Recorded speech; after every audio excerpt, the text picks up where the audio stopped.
जो बहुत बड़ा फैमिली बैकग्राउंड जिनका होगा या राजनीति में बहुत बड़ा अनुभव होगा, उन सब लोगों को जो है ज़्यादा लोग निगाह से देखते हैं कि भाई ये कुछ कर सकता है। हमारा सीमांचल कैसे आगे बढ़ेगा। एक ऐसी सरकार की ज़रूरत है जो कि इन नौजवानों को रोजगार दे, कल कारखाने दे और इनको कहीं ना कहीं परदेश न जाना पड़े। और मेरी कोशिश है कि मैं जनसुराज से चुनाव लड़ूंगा। हमारे इलाके में बाढ़ और कटान ये दो बड़ी समस्याएं हैं। उस समस्याओं के ऊपर हम लोग काम करेंगे। धागा से लेके सुई से लेके कपड़ा जैकेट जो आप पहनते हैं वो बनने का काम यहीं बिहार में होगा। एक्सपोर्ट इंपोर्ट यहीं पर होगा।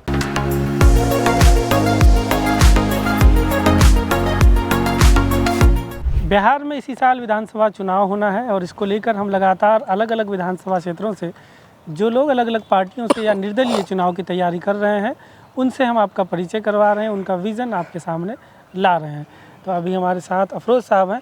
आप अपना परिचय थोड़ा दे दीजिए और आपका राजनीतिक बैकग्राउंड क्या रहा है वो बता दीजिए। जी, मेरा नाम अफरोज़ आलम हुआ और मैं जो है अमोर विधानसभा से आता हूँ। और राजनीतिक जहाँ तक तंजील साहब आपने बताया कि राजनीतिक बैकग्राउंड में जैसे कि सभी को तकरीबन लोगों को पता है कि मैं पंजाब में जो है मजदूरी का काम करता था और वहाँ से लेकर के पंजाब में ही एक अपनी यूनिटी बनाई, जैसे सुरजापुरी नौजवान कमेटी वहाँ पर बनाया। वहाँ पर फिर बहुत सारे दल में फिर रहे कि हमारे लोगों को बहुत ज़्यादा मज़दूरों को ठगा जा रहा है, लोग रूम से निकाल रहा है या पैसा लेबर से खटा करके उनसे पैसा नहीं दे रहा, या बहुत तरह के लोग जो बीमार हो जाते थे, उनको दवा की ज़रूरत थी या कोई वहाँ पर डेथ कर गया तो उनको जो उनकी बॉडी घर तक पहुँचाने का काम जो है हम लोग एक अपनी कमेटी के द्वारा से वहाँ पर किया। और सन 1998-97 से हम जो है एक्टिव थे।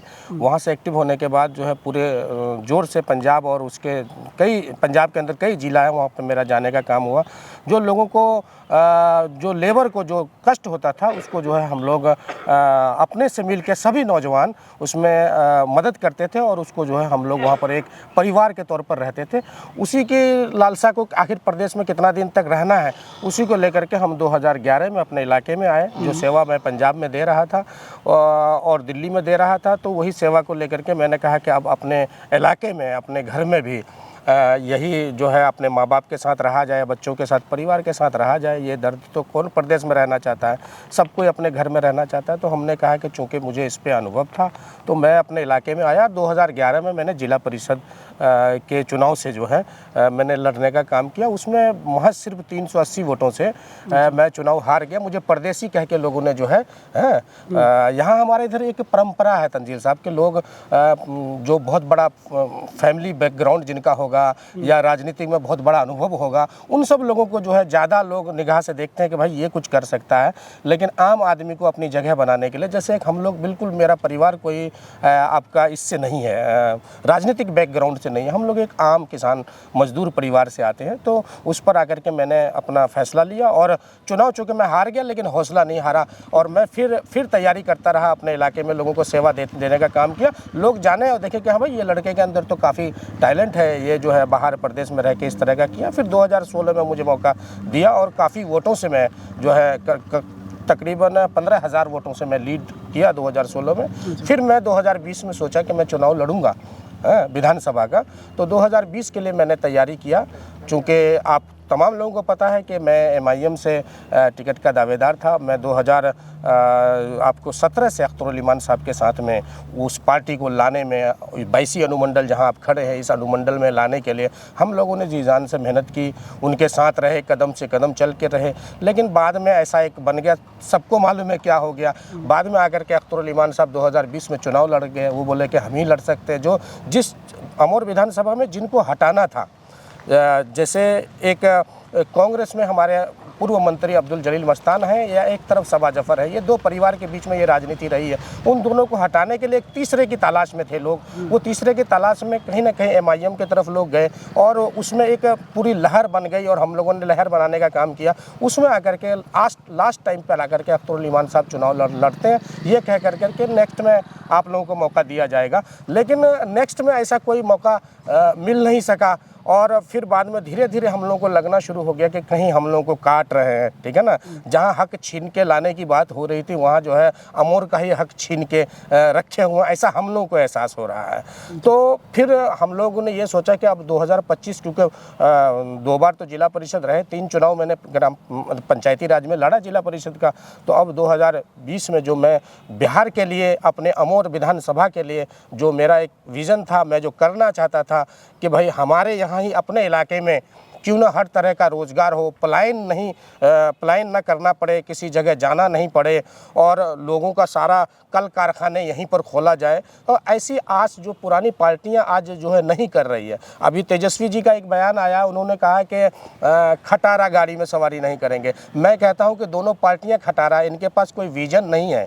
विजन बिहार में अभी यूथ है, अभी सीमांचल में देखिएगा सबसे ज़्यादा यूथ यहाँ पर है, इसके पास ब्रेन है, मेहनत है, शक्ति है, बॉडी है, ये कुछ कर सकते हैं। आज अगर आप इनको लेकर के कुछ काम नहीं कर सकते हैं तो हमारा बिहार, हमारा सीमांचल कैसे आगे बढ़ेगा। एक ऐसी सरकार की ज़रूरत है जो कि इन नौजवानों को रोज़गार दे, कल कारखाने दे और इनको कहीं ना कहीं परदेश न जाना पड़े, अपने परिवार से दूर न जाना पड़े। मेरी यही सोच के साथ मैं ये चाह रहा था। काम तो बहुत है। अमोर विधानसभा में पिछले बार भी मेरे कई इंटरव्यूज़ थे, उस पर मैंने कहा कि डिग्री कॉलेज नहीं बनी है, तो डिग्री कॉलेज अभी तक नहीं बनी। जैसे कई पुल का मामला था, पुल जो है एक खाड़ी पुल का बहुत बड़ा मामला था जिसमें आपने बहुत बड़ा मदद किया, आपकी टीम ने भी, मैं मीडिया के लोगों ने भी, सब ने बहुत ज़्यादा मेहनत किया, जिसके कारण आज जो है उसमें एक पुल पे एक पुल बन के दूसरी पुल उस पर अटैच करके जो है बनाने का काम शुरू हुआ है। लेकिन उस तरह के बहुत सारे पुल और चाहिए। उस तरह के शिक्षा में जो इतनी सारी कमियां हैं, स्कूल में सही शिक्षा नहीं है, स्वास्थ्य में बहुत ज़्यादा लचर व्यवस्था है, डॉक्टर नहीं है, मेडिकल नहीं है, तो इन सारी चीज़ की कमियां तो है ही है। किसानों को जो है सही से जो है उसका फसल का मुआवजा नहीं मिल पाता। उस समय में सही समय में बाढ़, जो हमारे इलाके में बाढ़ का जो सबसे बड़ा समस्या है, इस बाढ़ में लोगों को जो है जो फसल क्षति का मामला हो या नदी कटान का मामला हो, किसी से किसी को राहत नहीं मिलती। ये तो पुराने मामले हैं ही हैं। इस और सब कोई बोलते हैं, चुनाव में आते हैं सभी लोग इसमें ये करते हैं, लेकिन इनका कोई जाके फट से वहाँ रहता नहीं। मैं तो एक बात कहता हूँ, मैं बार बार अभी विधायक को और सांसद को मैंने ऑन कैमरा भी और मीडिया के सामने में भी और माइक से स्टेज से कहा कि अगर नदी कटान के लिए बोल्डर पिचिंग का काम सरकार के पास नहीं है, जो घर कट रही है, तो क्यों ना आप जो है जो सांसद के कोटा से जो 5 करोड़ रुपए प्रत्येक साल जो खर्च करने के लिए मिलता है, विधायक को 3 करोड़ रुपए मिलता है, जिला परिषद जो हम लोग हैं हम लोग को मिलता है, ग्राम पंचायत को मिलता है, पंचायत समिति को मिलता है, इसमें एक उस थीम में एक चीज़ ऐड तो कर सकते हैं हम लोग। वो ऐड ये कर सकते हैं कि जहाँ पर गांव कट रही है जिस ग्राम पंचायत में, उस पंचायत को बचाने के लिए, उस गांव को बचाने के लिए उस मद से हम खर्च तो कर सकते हैं। हम एक बोल्डर पिचिंग का काम कर देंगे, हम नहीं बनाएंगे गलियां, हम नहीं बनाएंगे सड़कें, उस गांव में अगर ज़रूरत है तो पहले हम वहां पर जो है बोल्डर पिचिंग का काम करेंगे। ये मांग को सदन में कौन रखेगा? ऐसी चीज़ों को सदन में लेकर के रखेगा कौन? पहले ट्रांसफार्मर खरीदवाया सांसद से, विधायक से, है, और फिर बाद में जो है सोलर लाइट लगवाया, अभी जो है क्या स्ट्रीट लाइट लगवा रहा है। तो क्यों नहीं आप बोल्डर पिचिंग का भी काम इस मद से करवाते हैं? तो ये बात तो रखना होगा, कहीं ना कहीं हमारे जो जनप्रतिनिधि हैं इन सब चीज़ों को रखना होगा। अगर इतनी ही दर्द हमारे इलाके में नदी कटान के लोगों से है तो ये बातें तो रखनी होंगी। तो आप किस पार्टी से और किस विधानसभा क्षेत्र से, अमोर बताया है ना, किस पार्टी से चुनाव लड़ने की? देखिए, मेरा विधानसभा है अमोर विधानसभा, 56 इसका क्रमांक संख्या है। और मैं जो है अभी चूँकि जनसुराज एक पार्टी नहीं आ रही है तो मैं जनसुराज में जुड़ गया हूँ और मेरी कोशिश है कि मैं जनसुराज से चुनाव लड़ूंगा। और अगर चुनाव में, क्योंकि मैं 2025 का फाइनल है कि मैं चुनाव लड़ूंगा, तो जनसुराज से अभी मेरी तैयारी है और आगे देखते हैं क्या होता है, लेकिन चुनाव लड़ना तय है। अच्छा, अगर जनसुराज ने टिकट नहीं भी दिया फिर भी लड़ेंगे? नहीं, चुनाव लड़ना तय। जनसुराज का भी पहले से कहना है कि जनसुराज भी ये बात को तय कर दिया कि हम मई के जून के महीने में हम जो है टिकट फाइनल कर देंगे किसी एक कैंडिडेट को। अगर उसके बाद वो कैंडिडेट लड़ना चाहता है तो क्योंकि हम एक कैंडिडेट का 5 या 7 जो भी दावेदार होंगे, उस दावेदारी में जो है जिनका भी पब्लिक फील्ड में या और चीज़ में जिसकी पकड़ होगी हम उनको टिकट देंगे।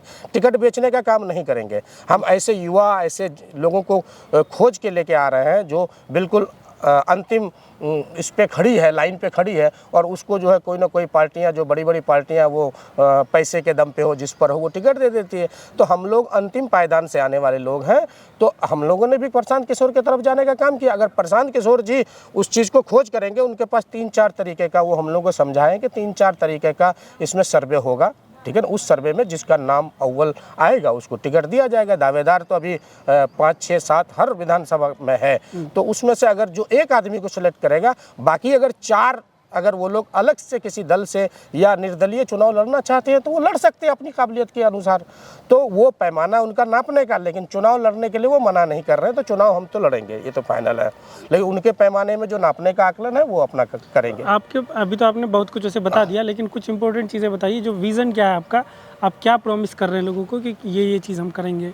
देखिए, सबसे पहली तो है कि हमारे यहाँ जो है नदी कटान का मामला है। तो नदी कटान के मामला में हम लोग पूरी कोशिश करेंगे, जैसे कि मैंने अभी आपको बताया कि नदी कटान में या तो सरकार, इस तरह का भी एक बहुत मामला चल रहा है, महानंदा बेसिन प्रोजेक्ट जो चल रहा है, तो उसमें बहुत सारी त्रुटियां आप पीछे देखे होंगे कि हम लोगों ने उस पर भी बात किया है। तो ऐसी चीज़ें जो नदी कटान को बचाने के लिए, जितना नदी कटान में लोगों को बचाने के लिए जितना हो सकेगा, हम लोग सबसे पहला उस काम को करने का काम करेंगे। सरकार तक उस बात को रखेंगे, सदन में वो बात को रखेंगे कि हमारे इलाके में बाढ़ और कटान, ये 2 बड़ी समस्याएं हैं। उस समस्याओं के ऊपर हम लोग काम करेंगे। दूसरा, शिक्षा के स्तर पर कॉलेज जो है, एक डिग्री कॉलेज जो है हमारे विधानसभा के अंदर या ब्लॉक में नहीं आया है। जो 2 ब्लॉक है, अमौर और बैसा, दोनों के अंदर कहीं पर डिग्री कॉलेज नहीं है, तो डिग्री कॉलेज लाने का काम करेंगे। पुल पुलिया बिल्कुल जहाँ जहाँ भी ज़रूरत है, बहुत सारे पुल हैं, उसका मैं नाम क्या गिनाऊंगा आपको। बहुत सारे पुल हैं जो अटके हुए हैं, लटके हुए हैं। सिर्फ खाड़ी और रसेली पुल का लटक हो जाने से ऐसा कुछ नहीं होता। ऐसे और सैकड़ों दर्जनों पुल है जो कि आज 6 साल, 7 साल, 8 साल से बन रहा है। वहाँ पर भी जो है क्या कहते हैं कि धक्का लगाने की ज़रूरत है, उसको जो है पूरा किया जाए। और कई नई पुल है जो कि जैसे सिमलवाड़ी पुल है, सिमलवाड़ी पुल बहुत ज़रूरी है। अभी आपको पता है 2015 में राहुल गांधी जी आए थे, मस्तान साहब जो मंत्री बने, उसके जीतने के बाद 1,03,000 वोट आया था। वहाँ पर वादा करके गए थे कि यहाँ सिरसी जाने के लिए इतना घूम के नहीं जाना पड़ेगा। तो वो इस तरह का बात रखे थे, लेकिन 22 महीना मंत्री रहने के बाद भी वो पुल आज तक नहीं बन पाया। उसके बाद उनका पूरा 5 साल का कार्यकाल गया, फिर पूरा 5 साल का कार्यकाल अभी जो है हमारे अख्तरुल ईमान साहब का जा रहा है। लेकिन सिमलवाड़ी में ऐसे का ऐसे ही, तो ऐसे ही बहुत सारे पुल हैं, बहुत सारे स्वास्थ्य में जो है आपका जो लचर व्यवस्था है, डॉक्टर नहीं है। हॉस्पिटल तो बन गई है लेकिन वहाँ डॉक्टर नहीं है। हर पंचायत में देखिए एक हॉस्पिटल बना खड़ा है, कहीं ना कहीं वहाँ पर जो है जानवर सो रहे हैं, लेटरिन पोटी करके चले जाते हैं यहाँ पर। वहाँ कोई देखने वाला नहीं, गंदगी और फैली हुई है। करोड़ों रुपया सरकार का जो है इसमें, ये डॉक्टर नहीं है उसमें।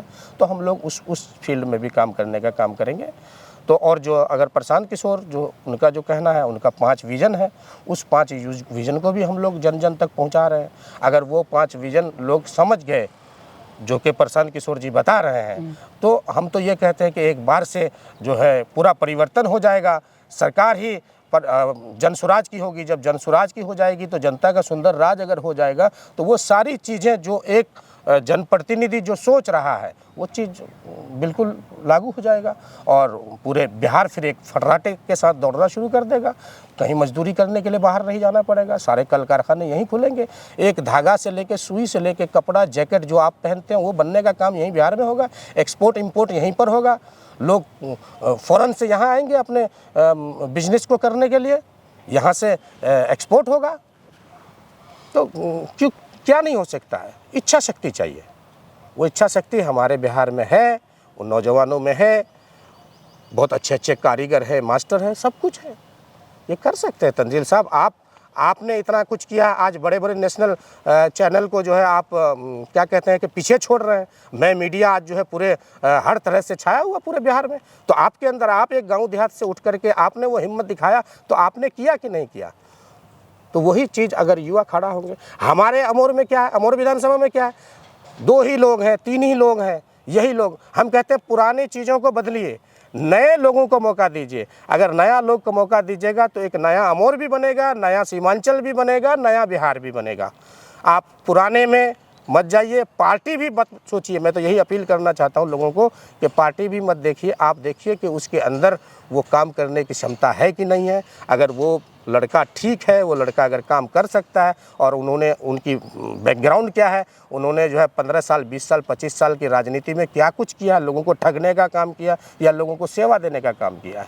अगर ऐसे नौजवान आपके बीच में आते हैं तो उस नौजवान का साथ दीजिए, उसका हौसला अफजाई कीजिए, उनको सदन में भेजने का काम करिए, तभी आपका मुद्दा जो है सदन के अंदर गूंजेगा। और अफसरशाही जो आज चरम सीमा पर है, तो अफसरशाही को भी ख़त्म करने में वो काम करेंगे।